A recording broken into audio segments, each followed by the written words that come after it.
Hey everyone, welcome back to Spice Bangla. আজকে মাছের একটা স্পেশাল রেসিপি করছি আর এটা হচ্ছে রুই মাছের কালিয়া। এই রেসিপিটা আপনারা অন্য যে কোনো বড় মাছ দিয়েই করতে পারবেন, তবে আমি আজকে রুই মাছ দিয়েই করেছি। আশা করছি আপনাদের কাছে ভালো লাগবে। কালিয়া রান্নার জন্য আজকে আমি এখানে রুই মাছের 3টা বেশ বড় সাইজের পিস নিয়েছি আর এখানে প্রায় হাফ কেজির মতো মাছ আছে। মাছটাকে খুব ভালোভাবে ধুয়ে আমি পরিষ্কার করে নিয়েছি। এখন এর মধ্যে আমি 1 চা চামচ দিয়ে দিব লবণ আর হাফ চা চামচ দিয়ে দিব হলুদের গুঁড়া। এরপর লবণ আর হলুদের সাথে মাছটাকে আমি খুব ভালোভাবে মেখে নিব। লবণ হলুদ দিয়ে মাছটাকে মেখে নিয়ে প্রথমে মাছটাকে আমি একটু তেলে ভেজে নেব। আমার এই মাছটা মাখা হয়ে গেছে। এখন চুলায় আমি একটা ননস্টিক ফ্রাই প্যান বসিয়ে নিয়েছি আর চুলার আঁচ মিডিয়ামে আছে। এর মধ্যে আমি প্রায় 5 টেবিল চামচের মতো সরষের তেল দিয়ে দিলাম। রান্নাটা সরষের তেলে করতে পারলে বেশি ভালো হবে, তবে আপনারা চাইলে এটা সয়াবিন তেল দিয়েও করতে পারবেন। তেল কিছুটা গরম হয়ে যাওয়ার পর এর মধ্যে এখন আমি মাছের পিসগুলো দিয়ে দিচ্ছি আর এই মাছগুলোর এক একটা পাশ আমি প্রায় 3 মিনিট করে ভেজে নিব। এর বেশি এগুলোকে ভাজা দরকার নেই, মাছগুলোকে আমরা হালকাই ভেজে নিব। একটা পাশ ভাজা হয়ে গেছে, এখন মাছগুলোকে আমি উল্টে দিচ্ছি। এবার এই পাশটাকে আরো 3 মিনিটের মতো আমি ভেজে নিব।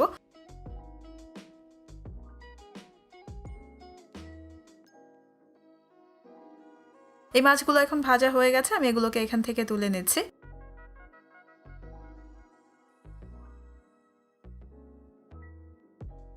আর বাকি রান্নাটাও এখন আমি এই প্যানেই করে নেব।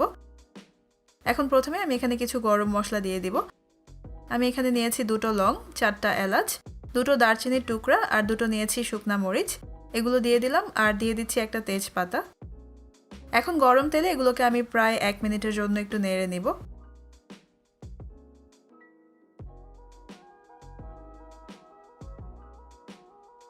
এরপর এর মধ্যে আমি দিয়ে দিচ্ছি প্রায় হাফ কাপের মতো পেঁয়াজ কুচি। এখানে একটা মিডিয়াম সাইজের পেঁয়াজ আমি কুচি করে নিয়েছি।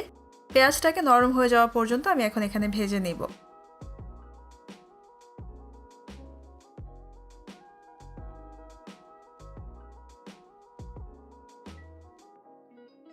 পেঁয়াজ নরম হয়ে যাওয়ার পর এখন এখানে আমি প্রায় হাফ কাপ দিয়ে দিচ্ছি পেঁয়াজ বাটা। এখানে একটা মিডিয়াম সাইজের পেঁয়াজ আমি ব্লেন্ডারে ব্লেন্ড করে নিয়েছি, আপনারা পাটায়ও বেটে নিতে পারবেন।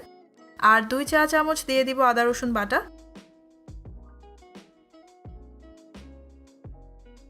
এখন এগুলোকেও আরো 2-3 মিনিটের জন্য আমি একটু ভেজে নিব।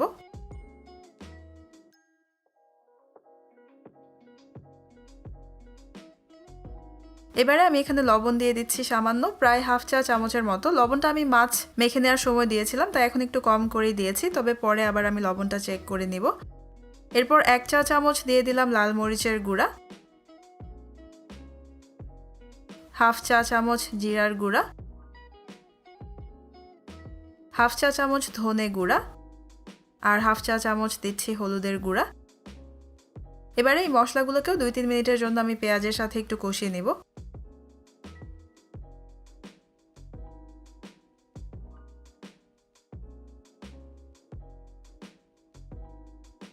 মশলা কষানো হয়ে যাওয়ার পর এখন এখানে আমি দিয়ে দিব ব্লেন্ড করা টমেটো। এখানে 2টো মিডিয়াম সাইজের টমেটোকে আমি প্রায় 5-6 মিনিটের জন্য সিদ্ধ করে নিয়ে তারপর স্কিনটা ফেলে দিয়ে ব্লেন্ড করে নিয়েছি। তবে আপনারা চাইলে কাঁচা টমেটো ব্লেন্ড করে নিয়েও এখানে দিতে পারবেন, কোনো সমস্যা নেই। এবারে টমেটোটাকেও আরো 2-3 মিনিট আমি একটু কষিয়ে নেব। এখন এখানে আমি দিয়ে দিব দই আর বাদামের পেস্ট। এখানে 10-12টা কাজু বাদাম আমি হাফ কাপ টক দইয়ের সাথে ব্লেন্ড করে নিয়েছি। এটা দিয়ে দিলাম, একটু নেড়ে নিচ্ছি।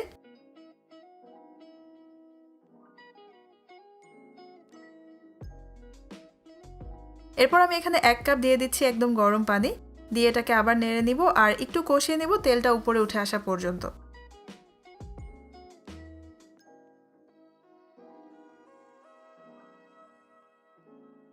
আর এই মাছের ঝোলের পরিমাণ খুব একটা বেশি হয় না, একটু মাখা মাখা ঝোল হয়, তাই এতটুকু মাছের জন্য 1 কাপ পানির পরিমাণটা ঠিক আছে। এই ঝোলটা এখন কষানো হয়ে গেছে, তেল উপরে ভেসে উঠেছে। এখন মাছগুলোকে আমি এখানে দিয়ে দিচ্ছি।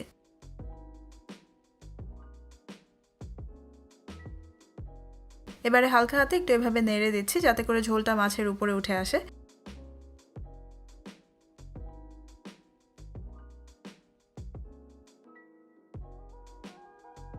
এখন মাছটাকে ঢেকে দিব 5 মিনিটের জন্য আর চুলার আঁচ মিডিয়ামে থাকবে।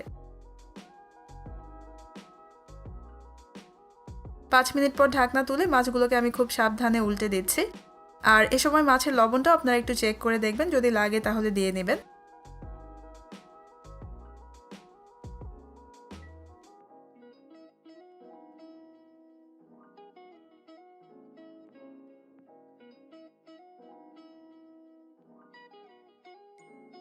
এরপর আমি এখানে দিয়ে দিব 5-6টা কাঁচামরিচ, আর কাঁচামরিচগুলোকে আমি মাথা থেকে অল্প করে কেটে নিয়েছি।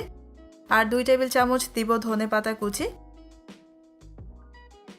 দিয়ে এটাকে আবার ঢেকে দিব 5 মিনিটের জন্য।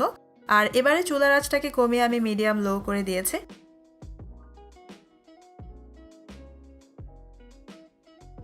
আরও 5 মিনিট পর আমি ঢাকনাটা তুলে নিয়েছি, আর এই মাছগুলো এখন খুব ভালোভাবেই হয়ে গেছে। হালকা হাতে আমি মাছগুলোকে একটু নেড়ে দিচ্ছি, এরপর আমি চুলাটা বন্ধ করে দিব।